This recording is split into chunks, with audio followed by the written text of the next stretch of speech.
think we'll do one. Should we do one Patreon? It could be the second one. Yep, I think that sounds good. Oh, I forgot about my mic. Welcome to another episode of Command Control Power. Good to see you there with the fall background, Jerry. Very appropriate. Is that a photo you took? Yes, at the grocery store. Okay. Okay. Thought it was like an apple camera. farm. Nice. Mm-hmm. Okay, looks pretty good though. They're kind of big. They're as big as my head. I actually hadn't tried out the background before. It works. And my head kind of fits right in there. So yeah, exactly. It's kind of weird. So you got Joe, new glasses. I did. These are just computer glasses. Correct. I got different ones for driving. These are Warby Parker. Nice. I love the Warbies. Nice. So, Joe, if people wanted to see all these things that we're talking about, what would they do?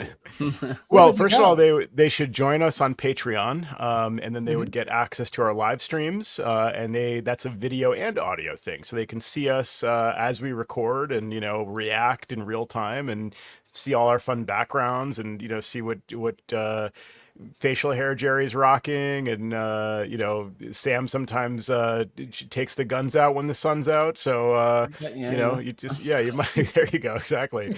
So you might see it all. So we'd love to have you join us on Patreon. We really value all of our Patreon supporters, and we try to provide a little bit more value to them. So I actually have a topic I'd like to bring up on Patreon, so we'll probably save that for the second recording. But for this show, we have some more kind of maybe lower stakes questions. We haven't done a pop quiz in a while, so I have a pop quiz question for you guys. Maybe a little bit later in the show. These. Yeah, well, I did badly. That's why it became a pop quiz. That's the whole idea. It's a challenge for me, so now it's my turn to challenge you. My first question is: speaking of low stakes stuff, why is no one talking about the new cursors in Tahoe? Have you guys noticed there's new cursors in Tahoe? That's why nobody's talking about it. Nobody noticed. No. Okay, like when you're in the corner of a window, the cursor's different. Like that, for example, and the little hand cursor, that one's a little different. It looks more like Mickey Mouse or something. I don't know. Yeah, exactly. The little pointer hand thing. Something I noticed, and I noticed when other people haven't brought it up before I notice it. Like I haven't heard. I mean, it's low stakes, obviously, but I haven't heard people just commenting on this. They changed all the cursors. Yeah, or complaining, which is usually what you get.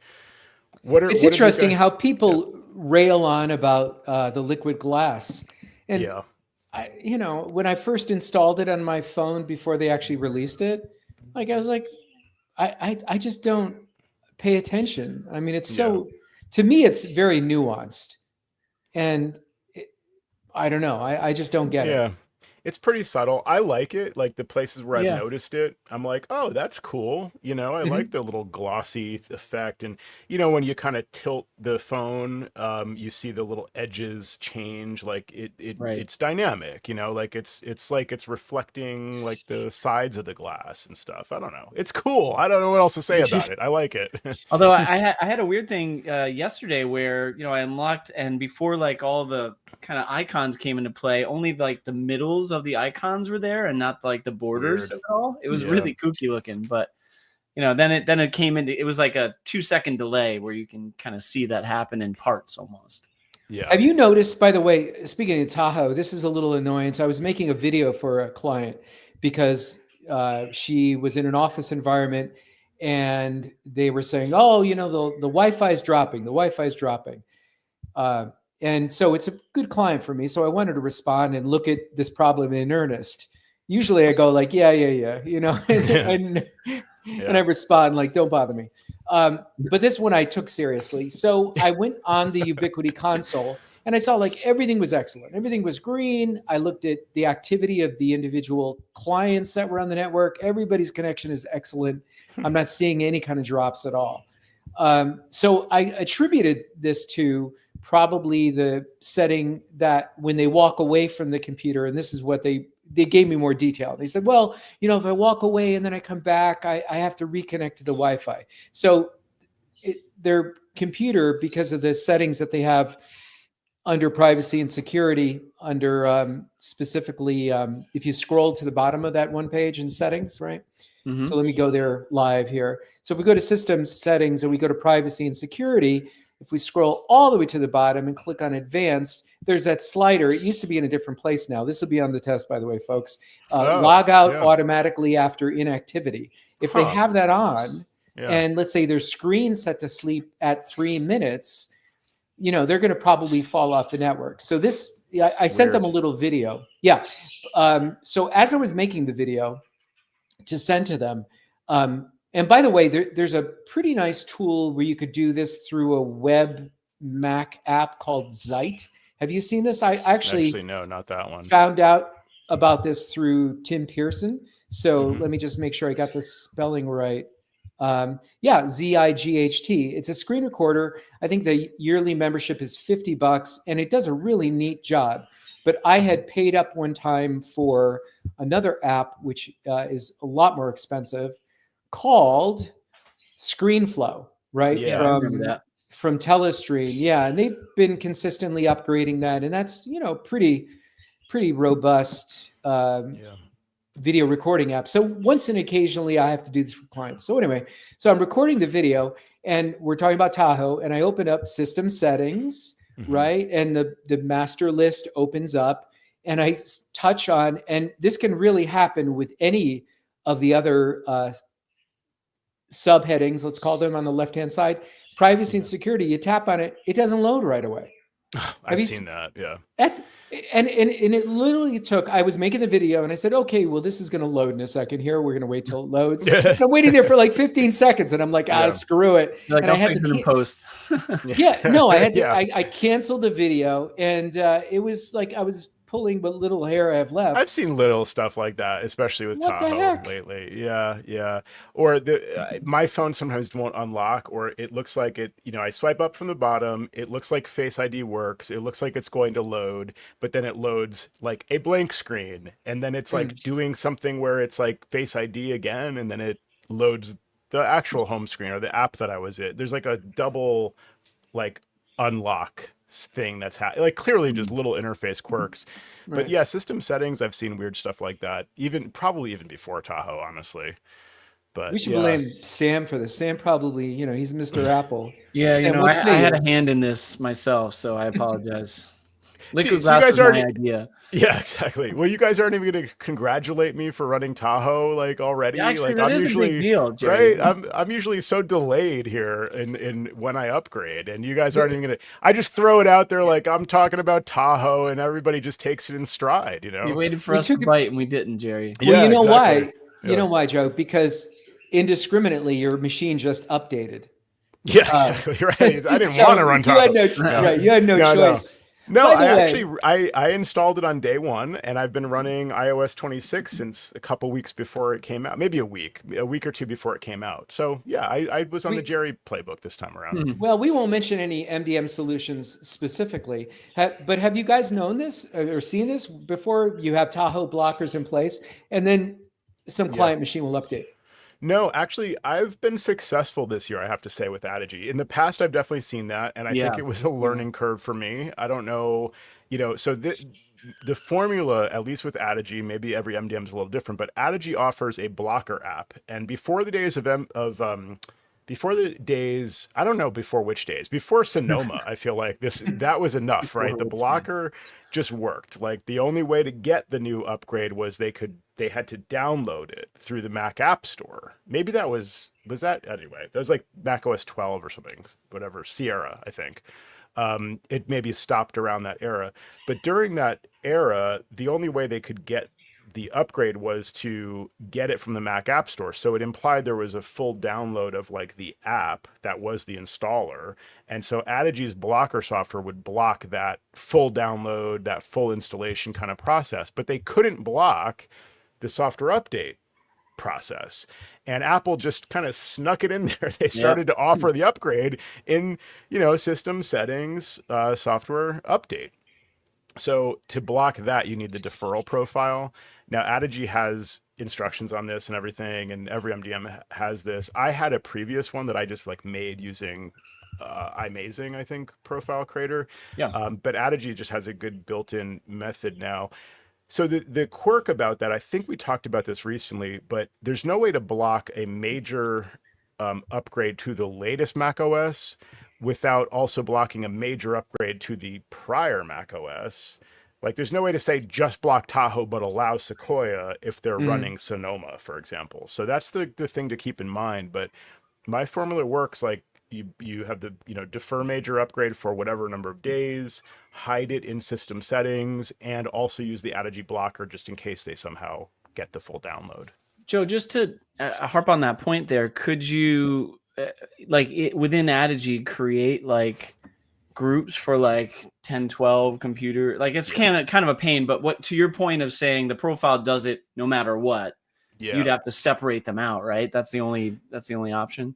Yeah, I mean, I hadn't thought that through yet. Somebody, I don't remember if it was you, Sam, or like someone else in a chat somewhere along the way, or maybe it was like in our show last recording or something, mentioned like, well, yeah, you'd have to do what you just said, like have different policies depending on if you're only running Sonoma. But like, how would I prevent the Sonoma machine from going all the way to Tahoe when I just want it to go to Sequoia in that case, even if it's in its own policy? Yeah, I mean, you'd have to have the blocker and the deferral, I guess, like the blocker for Tahoe and then a deferral for like the MDM profile for the deferral of any updates. It's kind of, it's tricky. It's a bit messy, I think. Yeah. But and so here's the reason. So like Apple's facility for doing this in a single MDM profile is to say like block a major Mac OS upgrade for so many days. And so like what you'll see is for example like if the machine's running Sonoma, you want to block Tahoe, and Tahoe's only been out for a week or whatever. So let's say your deferral is set for 2 weeks, so it's not going to show Tahoe, but it's also not going to show the latest release of Sequoia because that like Sequoia 15.7 was released the same day as Tahoe or whatever. So it's not going to show that, but it might show like Sequoia version 15.61 or something because that came out more than 2 weeks ago. So it will show that, but then I've had clients email me and say like, hey, I'm trying to do this upgrade to Sequoia, whatever. And it's showing up in system settings and it's showing up the 15.61 version and they try to do it and it doesn't work. I don't know if 15.61 was the version they were having trouble with at the time that this was happening, but I think the reason that it doesn't work is because like Apple may have pulled that. I don't know if like maybe they're not signing it anymore, but then when would they show it? I don't know, or maybe it should have worked. I don't know, but my solution was just deploy it using Adigy. Just send the public software upgrade to Sequoia because they were running Sonoma. So I wanted them to upgrade to Sequoia, or they were just trying to do it anyway. But that was my workaround. Yeah, I think it goes to the point of like, I don't know that I can't speak for Apple, even though Jerry thinks I can, but like that deferring isn't so much in their list of importance. Like it's like, you want to be on the latest and greatest kind of thing. Right. And with the new or updated declarative device management stuff, like they're making it a lot easier to update automatically, but not so much to stop the updates that we want to stop. So and maybe to Mike Kingsley's point in the chat here, he says you have to also set software updates to be limited to like 15 dot whatever, like he's saying 15.9 for example.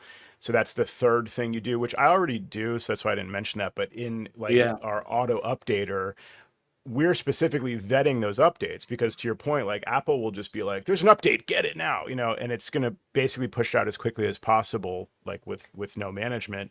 So we specify that like 15, I'll test it on my machines. I actually want to talk about this in the Patreon episode, but I have a whole series of test machines and I'll just do it first.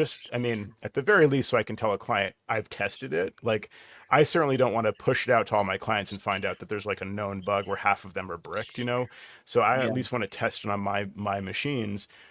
So I'll do that and then I'll increment that number. So in my MDM software updates policies, I'll put in, 15.7 in this case once it's out and once I tested it.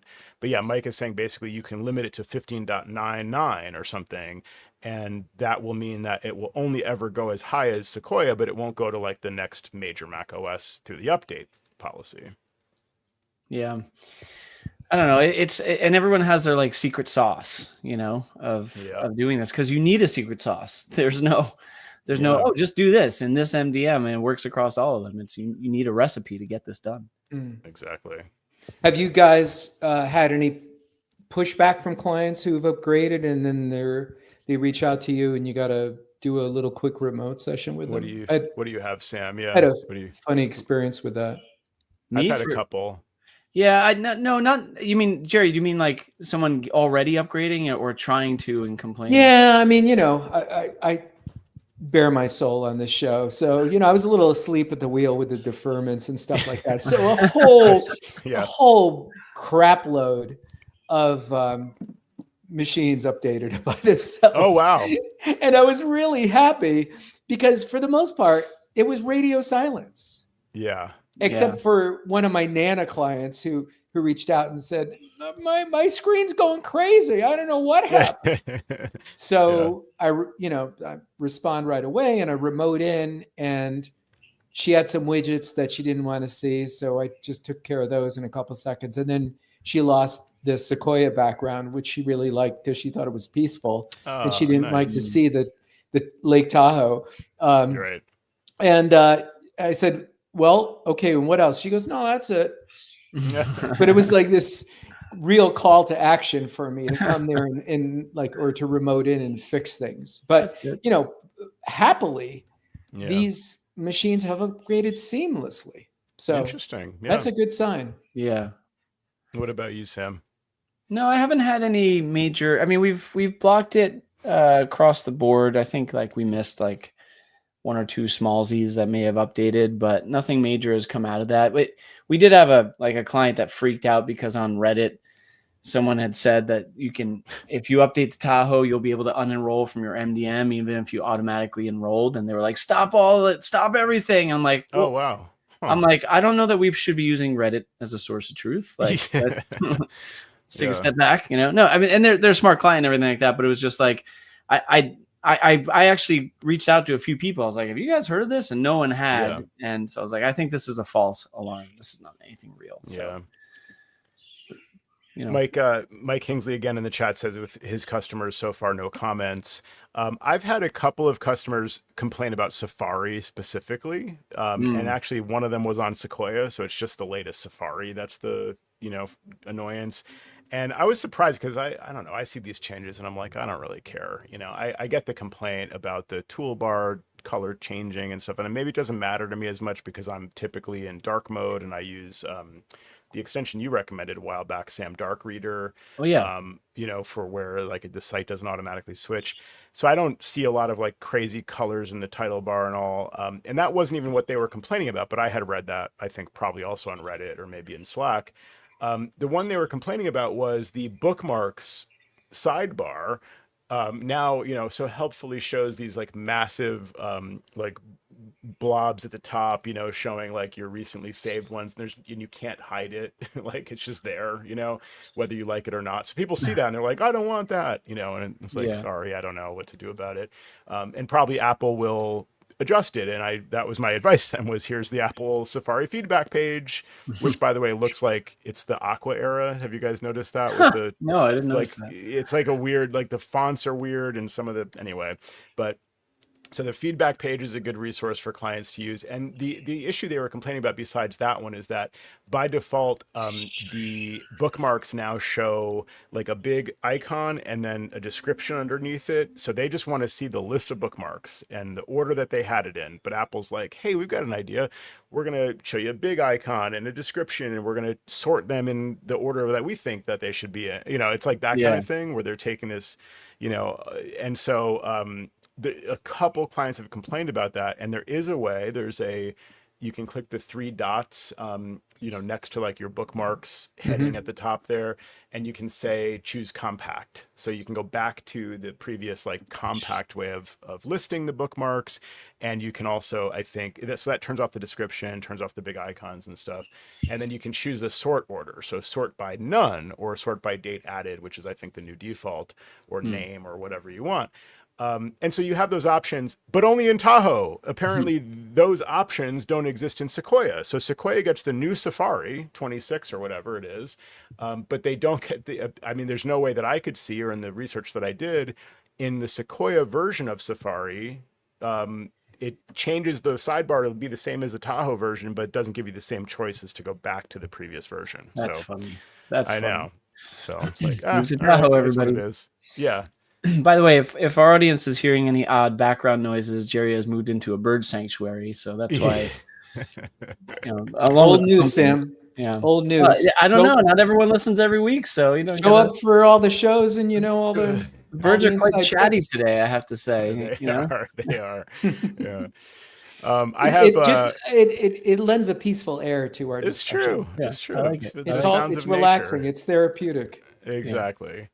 I have several machines running 26 according to Adigy, and I realized as I'm looking at this, I expected to see like 3, because I had one client before I pushed out the deferral policy. I had the blocker and I forgot the deferral. So same as you, Jerry, I was a little asleep at the wheel there, but that I did it like late on day 1 or something, and it was fine. But one client upgraded in the meantime, and of course, Tim's Mac and my Mac are upgraded. But then I see these other Macs running 26, and I'm thinking, oh no. They're slipping through like the experience you're having. And then I scroll over and I see, oh, those are actually 3 Apple TVs. So I don't know if I'm blocking. I don't know why they upgraded, to be honest, because I have a policy in there to update to the latest version of iOS 18 or tvOS 18.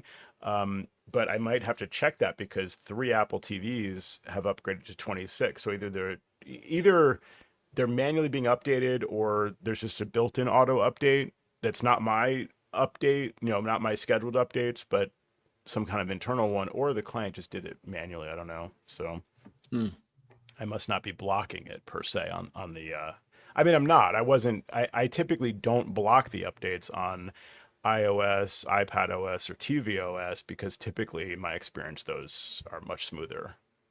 Yeah. Clients. And they're not like the main like functional device in their, queue. Right. So. Yeah, exactly. I don't know. Like I said, the amount of machines that upgraded before I kind of like put in some blockers was pretty significant, and I didn't get any calls. Wow. And from locations that I thought would like, okay, I've just had people seamlessly upgrade. So kudos to Apple for that. How often do we say that? But I say it all the time. I would say, of course you do. Of course you do. I was waiting for that. I was waiting for it. Don't bite the hand that feeds you, Sam. Nice. Right. So Joe, I just say let it rip. Yeah, no, I mean, I'm planning to upgrade my clients sooner this year. Like typically the old advice of wait for the 0.3, and that's usually several months in. And, now we're looking at probably like February, because, you're not going to do it in like December, like right around the holidays. So, but this time around, I think like maybe as soon as a few weeks from now, maybe a month from now, I think we'll be starting to like allow clients to upgrade, and maybe encouraging some of the other ones. But yeah, it definitely seems like, aside from, well, I mean, I guess iOS has more of those visual bugs for me with the liquid glass. I don't really see the same bugs on macOS. Maybe here and there. I see posts on Reddit sometimes where they're like, come on, Apple. And it's like a screenshot of like a window with 2 different corner radii, like the radius of like one corner is different from the radius of the curve on the other corner. I'm like, okay, like fine, maybe you should get a hobby. Like, I don't know, like, just to scrutinize all the like corner radius, like issues. It's not a concern for me, This is the same way. I guess that is a hobby. Exactly. With John Gruber from Daring Fireball, if you listen to his podcast, I mean, he could wax poetic on glyphs and just talking about the nuances of fonts. Like, who cares? I mean, I know. I know there's some people that care, and I get that. I recognize that. I respect that. But, that's why a lot of times I can't listen to these podcasts on a regular basis. I agree. Same thing with Accidental Tech Podcast. I mean, they will go on and on. For 2 months prior to the new macOS version, I'm like, guys, let them fix this stuff. Like, why are we even talking about it? I mean, if you notice it, submit a feedback, and Apple will, if Apple hasn't noticed it yet, like they will get to it, but Yeah. like maybe wait until the release until we criticize it. And like now, fine, it's out, like we can criticize it, but even then, it's minor stuff. Like it's really not showstoppers. Jerome Potter says Tahoe seems rock solid. New area for Apple. I agree. I mean, they're like the era of like releasing OSs and having it just kind of work smoothly. This is great. Back to the snow leopard days. The podcast, and I can't even remember the name of it. The one you just mentioned there, Joe. Accidental Tech, ATP. Yeah. So Accidental Tech I Podcast. unsubscribed to them. They're on my, not listened to list. Do not listen. And I think they have an interesting subculture of people who think like they're in the know because they're connected with Marco and Casey and their developers. And, I'm listening to this and I'm like in a real subculture of really cool people. And, I'm at the point now with my podcast listening, I'm very discriminate, and more podcasts end up on my list. So it's the same thing that I talked about with my dad, where he had this theory that the older you get, the more places that you normally would go to, either for grocery shopping or meals, somehow they get on the do not patronize list. Yeah. He says, but so by the time you hit like 60 or 70, you're driving further and further to get your groceries or just to have a meal. And so it's the same way with me and podcasts, It's like, yeah. I think a lot of their listeners, I should say, I respect those guys. Like I've been listening to John. Actually, I don't listen to John Gruber. I read him every day, though, practically on Daring Fireball. I have always listened to Accidental Tech Podcast almost every episode, and I respect those guys. I will criticize their criticism though, because they just can scrutinize those details, like about, again, these like minor things that are probably in flux anyway. So I just think like we don't need to be talking this much about it. I think a lot of their listeners are like even finance people that are trying to see what the trend is. Like, is Apple going to go up or go down? Is Nvidia going to go up? Because they have some people that are in the know, that are little birdies whispering to them about what's happening inside Apple or whatever. So, this is what people are listening for, those clues. Interestingly, but they're a fish out of water with other things. Because I remember this happened a couple of years back where they were all gifted Synology NASAs, it's sort of like demo things. And they were like a fish out of water with that. I mean, they were, maybe they're better now at navigating those types of, that type of technology. But at the time, you strip them away from Apple and they're lost sheep. It's been fun listening to them come around to a lot of the things, like the best practices that we have, like Synology, like Ubiquity now. So, Marco will sometimes talk about his Unify network and like how he installed one in the restaurant that he bought and all this stuff. So it's interesting to hear them discover some of the things that we've all discovered over the years doing this professionally. But yeah, to your point, their focus is on like developing for the Mac and iPhone for the most part, and like just tech around Apple. But outside of that, it's clearly not their, they're not spending the kind of time that we're spending on it. But they do have this wide audience, and they have things come up. Like, for example, I've had this on my list for a while. There was a story on the Accidental Tech Podcast about fake Apple products being brought into the Apple Store for replacement under Apple Care. And they like somehow they're so real that like they work just like the real thing, like a set of AirPods that turns out to be fake. And they even have like real serial numbers, which is insane. I've seen them. And have you seen this? So this is what I was wondering, is anyone out there has seen this in real life, because they were talking about on the show, like it's a real issue. Yeah, I went to a certain country that has those those issues everywhere, and they do show up. I mean, I was in the market, and if you look at it, you can pair, and it shows like Apple Care, it shows serial number, shows everything. What? It's insane. Yeah, that is pretty interesting. And I'm like, and then I asked for, I'm like, so could you take this in for repair? They're like, oh no, don't do that. Like, don't bring it in. This is what they said on the show. They said that in certain cases like this, where it's not, it's just like totally dead and untroubleshootable, they may require offsite service that rather than replacement in the store. So a lot of times, if you bring an AirPods and it's like, hey, this is just isn't working, and you have Apple Care, they'll just swap it out. In these cases where they detect like this is a real serial number, but maybe it's been like mass produced across lots of devices, or I don't know how they detect it, but they send it out for repair so that Apple can like investigate it and be like, yeah, this is a fake. Sorry, Yeah. can't support it.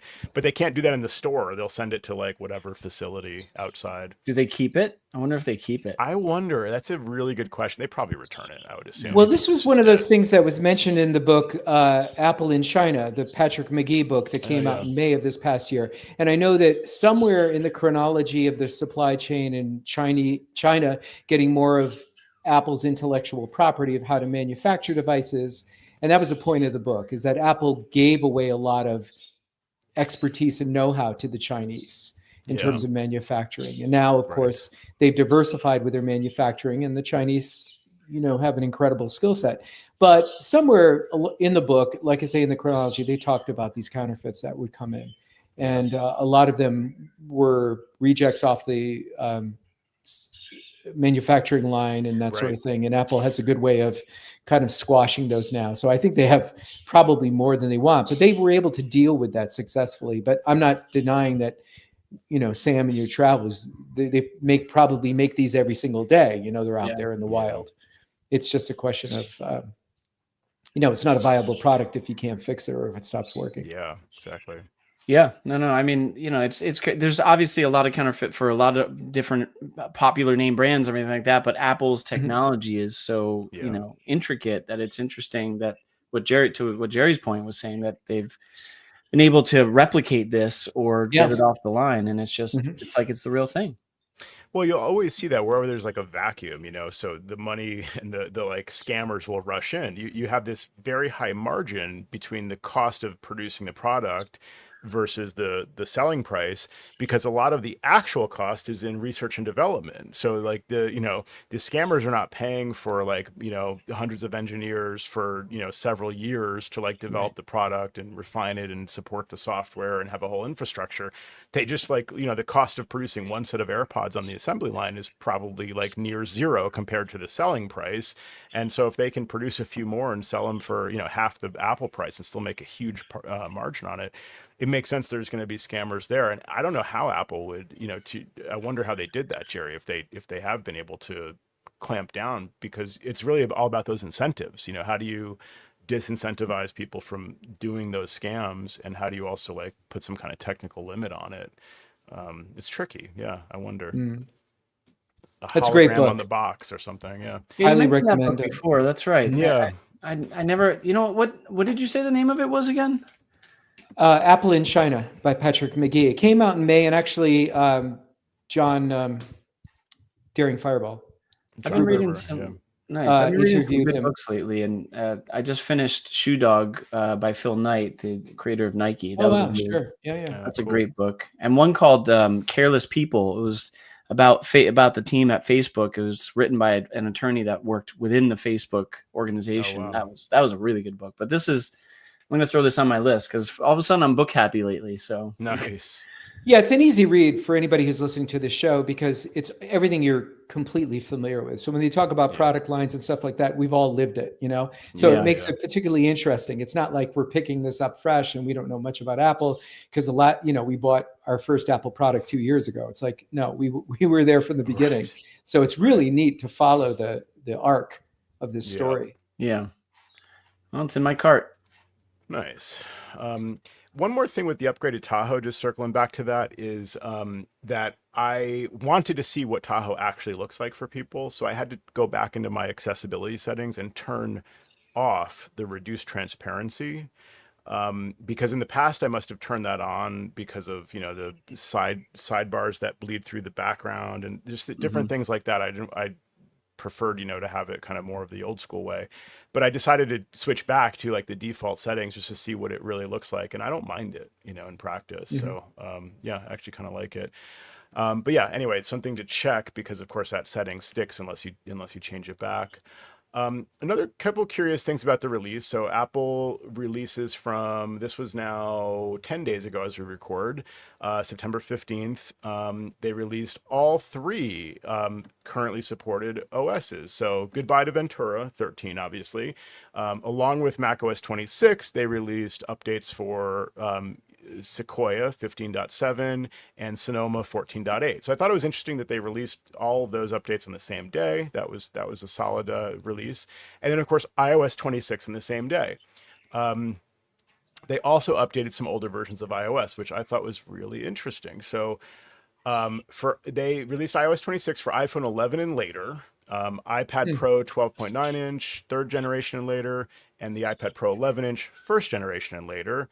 And then iPad Air, third generation and later, iPad 8th generation, okay. iPad Mini, 5th generation and later. So that's all iOS 26. They also released, of course, iOS 18.7. Great. That's what we expected, right? That's for the iPhone XS and later. iPad Pro 13, iPad Pro 12, blah, blah, blah. You can look this up on their website. They also updated iOS 16.7.12 and iPadOS 16.7.12. So they didn't change 17. That's just gone. But they updated 16 because that is supported on the iPhone 8, the 8 Plus, the iPhone 10, iPad 5th generation, iPad Pro, blah, blah, blah. So a bunch of different devices that support 16. And I guess those devices don't support 17. And so they are updating 16 for that. But what I thought was even more interesting was that they also released updates for iOS 15. So this is ancient history now, no? Like, I mean, we were like 15. What? Okay, so I saw that. I'm like, what is this about? So iOS 15.8.5 and iPadOS 15.8.5 supports the iPhone 6S, the iPhone 7, the iPhone SE first generation, iPad Air 2, iPad Mini 4th generation, and the iPod Touch 7th generation. Sweet. When was the last time you helped a client with an iPod Touch? I don't know, but you can't hear complaints now of people saying Apple's forcing you to upgrade your device. Look at that. They're updating the software for like iPhone 6. Jeez. Yeah. iPhone 6S, all models. Yeah. So I thought that was really generous of them, of course. You know, I mean, I don't know if you want to talk about a $1 trillion company being generous, but anyway, that's, you know, they don't have to support this stuff. I'm sure it's in their self-interest to do it. But like you said, it's less for people to complain about. I assume the reason is that there's a lot of these like devices in the field, you know, for point of sale or random uses like that, where they're not going anywhere. Right? Yeah. Kiosks, exactly. Like stuff like that. I mean, any other ideas? Like, yeah. Well, the big question is which one of these works with the Apple Pencil 2? That's what I want to know.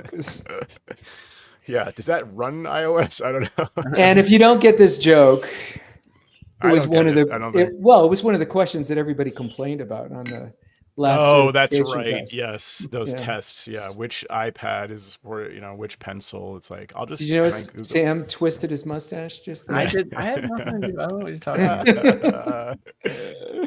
A stumper question. But yeah, so that's pretty cool that Apple released updates all in the same day for, you know, every iOS device going back to the like iPod Touch 7th generation and the iPhone 6S. So pretty cool that, you know, you can rest assured that stuff is still getting security updates for the ones that are in the field at least. So that's good.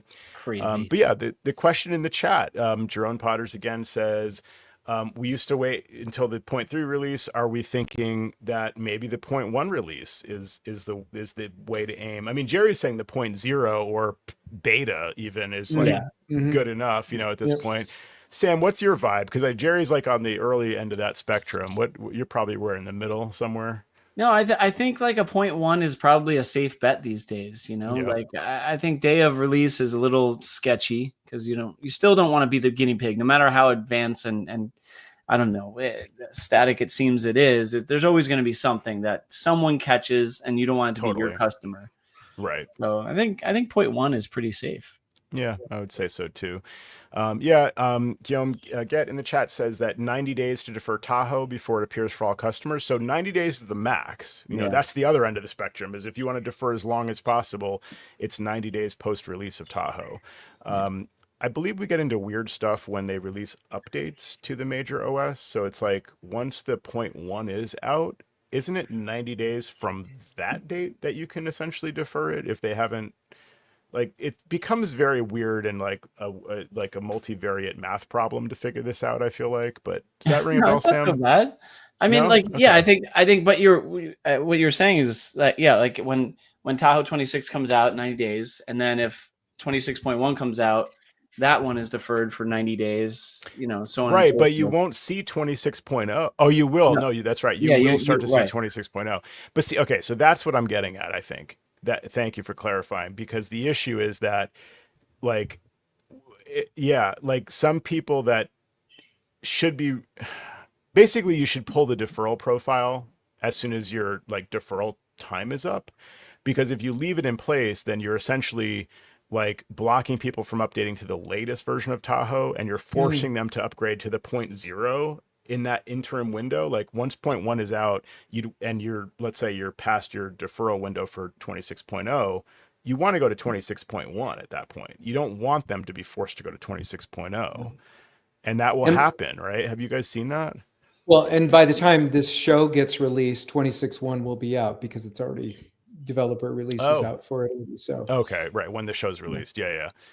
And Jerome Potter says stop using the 90-day MDM profile after the initial 90 days. Exactly. Or whatever your time period is. Like I'm blocking it for 50 something days, which gets us to like the second week of November or something. Cause I don't want to go much, I don't want to have this, deploy like on Christmas Day or something. So I want to probably stop Oh, blocking it relatively like earlier, or, whatever. But mhm. so like 55 days. So by that date, I don't want to just leave it in place and say keep blocking for 55 days, because that's just going to block 26.1, like, but not block 26.0. That's, I'm trying to explain that. I think it makes sense, but yeah, no, I hear what you're saying. yeah, I mean, and to their point in the chat, like I think that makes sense to take it yeah, off after the 90 day just or pull whatever it. your time frame is, so you don't accidentally Right. force them on the older one. That was a good point to bring up, Joe. Yeah, because I remember that from last year, and I'm sure that was going to bite me again. So I'm glad that came out. And Mike Kingsley is saying one of his biggest customers actually requested the point zero release. So I don't know if it's the marketing working on them, or it's like, I mean, what are the features some people might want? Like in the previous version, we really liked the passwords app and the iPhone mirroring. Those are two like flagship features that were actually useful, in our client base. He's finding that people are actively requesting this. So I'm curious, like, are there features that people are looking for? They're looking for the slow load in system settings. I think that's what they want. Right. Yeah. The liquid glass and all, maybe. Yeah, I like you say, it's marketing doing their job, and people see these things and they get excited. Or in your blog, if you're using Tidbits Content Network, you've given them a review of the stuff that comes out, and they naturally get excited because they feel like if Yeah. they're not running the latest OS, they're missing out somehow. And the guy in the next cubicle over, who works for Right. another company, he's got the latest, and you don't. Yeah, Speaking of true. latest, have you guys given any thought? This is a subject that I pay a little bit of attention to. I was really excited. AirPods Pro 3 before they released. I really was looking for, some sort of a hardware upgrade. And they did add some features, and we don't necessarily have to go through them, but it still has the same chip as the H2. So the communications chip is not an H3. And that was disappointing to me because I just wanted, like if you buy an iPhone, right? You want something just a little bit, you're going to buy something that's faster, right? That's Yeah. the compulsion. You get the new processor that's in there, and you're kind of like buying 2 years ago old iPod. Yeah. Yeah. Yeah. So what? Well, you don't want to talk about the new features, but like Sure, we can. you The never heart rate end up sensor. returning them, right? So, I mean, Yeah, only because I got a deal from the AirPods 2 at Costco for $150 oh, with 2 years of Apple Care Plus. So that was a hard to pass up because I yeah, was having problems with my AirPods 2 Pro 2 that I'm using right now. I don't want to bore everybody with this, but they weren't charging. And ironically, here's a good one for you. Once I got these, and it was really hard for me to get these to upgrade to the latest software for some reason. I couldn't get, I was on the developer release on everything. I couldn't get my AirPods to update. As soon as I got them to update, I have no more charging issues. And I was convinced it was a hardware problem. So this points more back to maybe a firmware issue with yeah. them that they knew about. So I say conspiracy. So I haven't really taken the brand new ones I just bought out of the box, but I did return the 3s. I pre-ordered them, but as soon as all the information leaked out, I got a little disappointed and just didn't even want to bother trying them. So do you want to debate with Kingsley in the chat about better sound quality? Well, the sound profile is different, and I'm not debating that to some people's ears, and the fit is supposed to be better because of the new ear tips and the redesign of the angle that it fits in your ears. So it is going to sound different, and I don't debate that. But when you get into sound signatures, how they refer to it technically these days, the audiophiles, it's like, me having a tube amp and a record player and me telling you that that's better than your solid state hi-fi with a CD player. It's splitting hairs and everybody hears differently. So yeah, it's not debatable. It's just different to some people's ears. I actually ordered mine yesterday. Nice. Well, this is a little bit off track from this, but last show you were talking about Apple Care One, right? That you have that now. I combine my devices. Yes. Right. So I was on the plane the other day and I'm like doing some stuff. I'm like, oh yeah, Apple Care One. I'm like, I should probably switch over to that because I have different Apple Care agreements. So I consolidated, got Apple Care One for my phone, my Mac, and my watch. Right. Up to 3 devices. Yeah. And you can add more for a certain price. $5.99. Which it doesn't make sense for AirPods, obviously. Right. Yeah. So but here's the part where I got my AirPods. So I did that and I was like, cool, I'm done. I didn't think anything of it, but I must have had a plan for one of my devices where I guess I paid outright because after moments that I got an email that said, congratulations on Apple Care One, I got Samuel Valencia has sent you a gift card of $253. Wow. And I was like, how nice what? of him. I was like, that's awesome. He's a great dude. So I didn't know. I must have had like a fully paid plan, I'm assuming. And I didn't think about it, but they refunded me that amount. Yeah. Right. So I was like, free money. So I spent it on AirPods. Nice. Yeah. Apple knows you're just going to give it back to them. Yeah. Anyway, Well, no, it was a gift card anyway. So it wasn't money coming to me. It was like, you got to use it with us anyway. But yeah, they're very good about that. It happens almost instantaneously. So let's say you start putting your devices on, they cancel the old plans, and all of a sudden, whatever prorated amount, you just get these little gift cards back. So yeah. That was a nice amount. It covered exactly my AirPods. So I was like, nice. The Well, rule is probably- basically, sorry, I was just going to say on the topic of the cost, like for people like us that have more than 3 devices, like definitely don't include your AirPods in the Apple Care One plan, essentially. Is that the only kind of rule of thumb on this? Or I mean, I forget how much the watch is because the AirPods are $1.99. Right, okay. But I think anyone remember? I think it's around $5 or $6 for the watch. The watch might be similar. I don't know. That's a good question. Yeah. So, yeah. But it's Stefan, definitely worth looking at. Sorry, Joe, are you going to get AirPods Pro 2? No. All right. Well, on that topic, I was really skeptical of all the hype. I mean, it seemed like from the announcement, everybody was like, AirPods Pro 3, oh, this is the best. Like parades in the street were going by. I was really surprised about that because I love my AirPods Pro too. Like they're great and they have the USB-C connector and I'm all up to date and they work well. And I use them every single day, all day for both client work, calls, obviously, and also like listening to podcasts as I walk.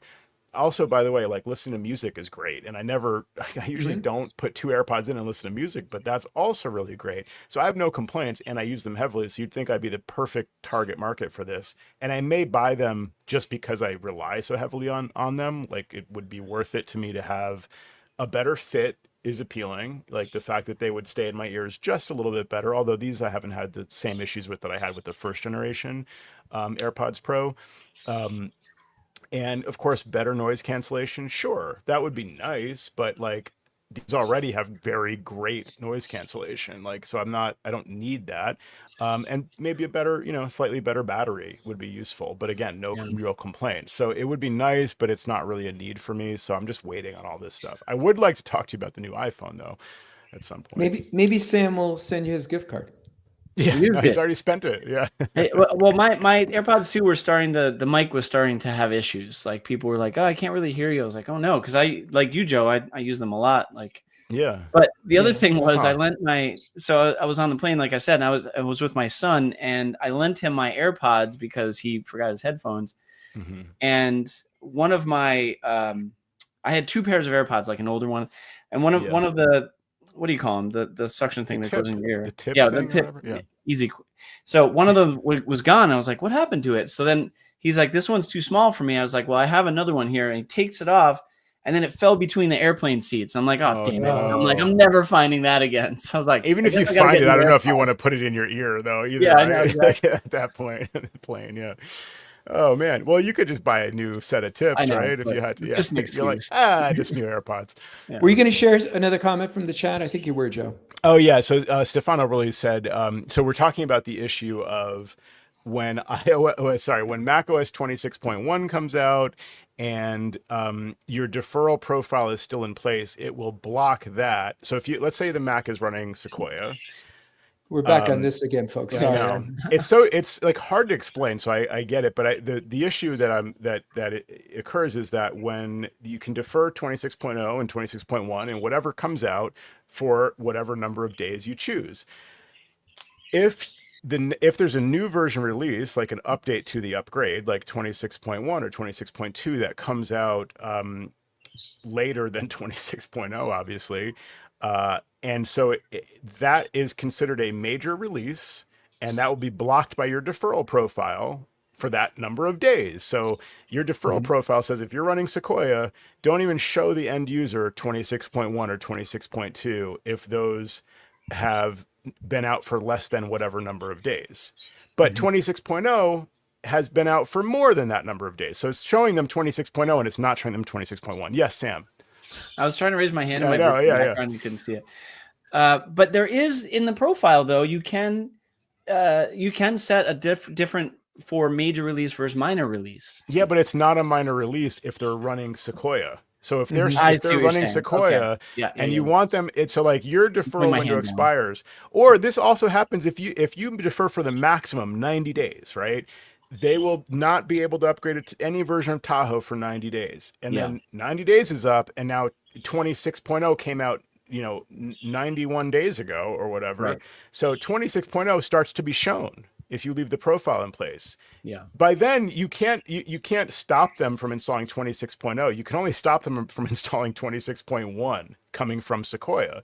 But you don't want to do that. If they have to upgrade, if you can't stop them from upgrading to Tahoe, you're going to want to install the latest version of Tahoe. So this is where Apple's like logic around how they design this deferral system just comes back to bite them, because I don't think that makes sense where you would block them from installing the latest, because it's not going to be blocked, to your point, Sam, once they install 26.0. Now 26.1 is a minor update, so you're not able to block them even if you wanted to from updating. So then they have to just go to 26.0 and be basically woefully out of date for a little bit of time until they then update to 26.1.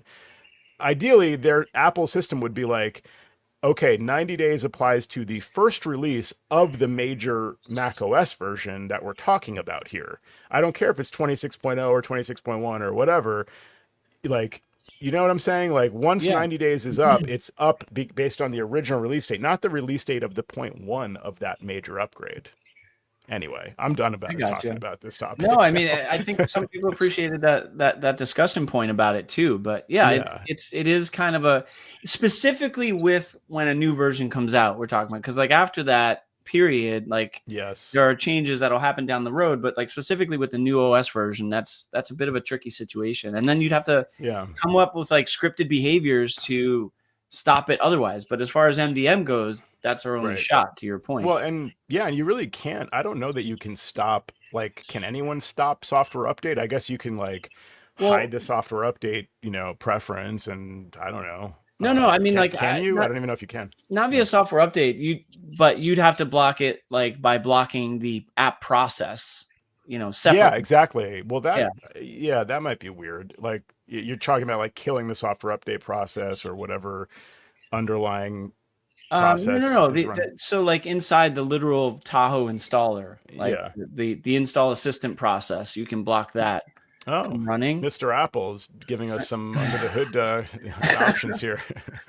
Secret stuff. He's letting in some It's secret not so stuff. secret. Yeah. Anyway, but you could do that if you wanted to, but that's it. Like again, to your point, going back to your original point, it's not in the original like MDM. It's not in their spec, right? Yeah. And to my mind, it's not intuitive, like how it doesn't work how I think it should work, you know. Yeah. And it like, and it bit me like right, exactly.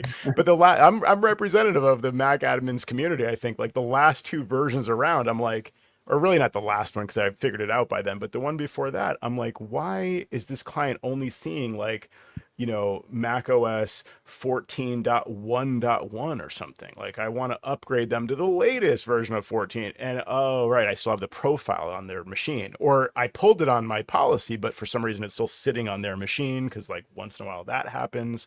So you have to look for that profile and maybe that's messing you up. So anyway, yeah, glad we sussed all that out. I will talk, I will pop quiz. All right, I got time for one pop quiz. Just one.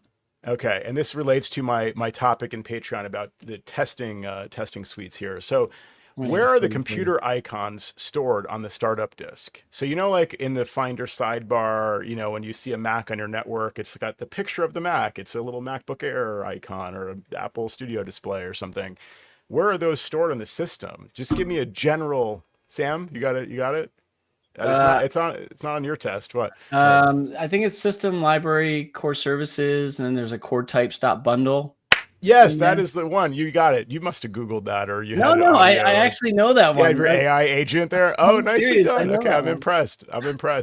No, that was the part I couldn't remember, the core types.bundle. So yeah, I had to Google that, and they're in there. And for example, me of cheating. That's not. Why do you need that? I asked you if you're cheating. What's that, Jeremy? Why do you need that? Why? So I'll get to it in my why do we topic. care, Joe? Okay. I'll get to it in my testing topic. But and Guillaume didn't look it up. I'm taking him on his honest approach here. He typed it in very fast. So well, they changed, right? Those images changed in Tahoe, right?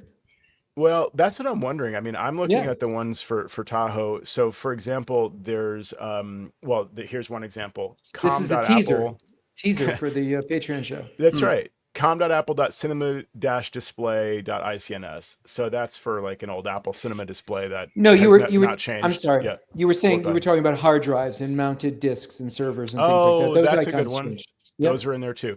I'm talking about computers and, you know, monitors and things. The tricky part is that like I don't think they update it very often. So like they have in there, you know, com.apple.macbook Air 13-2022 space gray. Fine. Like that's probably the same image used for every version since then of that size, right? But then there's like a MacBook Pro that is I forget if it's like the 14 or the 13. Like they don't have one for the 13-inch MacBook Pro like M1 model because it's like it's close enough to the, you know, I don't know, whatever, like the 14-inch version, for example. So but yeah, it's good to know where those are in case you want to use them in a project. So that's what I'll get to in the next episode. That's exciting. All right, thanks everybody for listening. Thank you to our patrons for being here for the live recording and for supporting us month after month with your dollars and cents. We really appreciate it, and your feedback. You really keep us going and encourage us to keep doing the show all these years. And thanks everybody for listening. We will see you next week.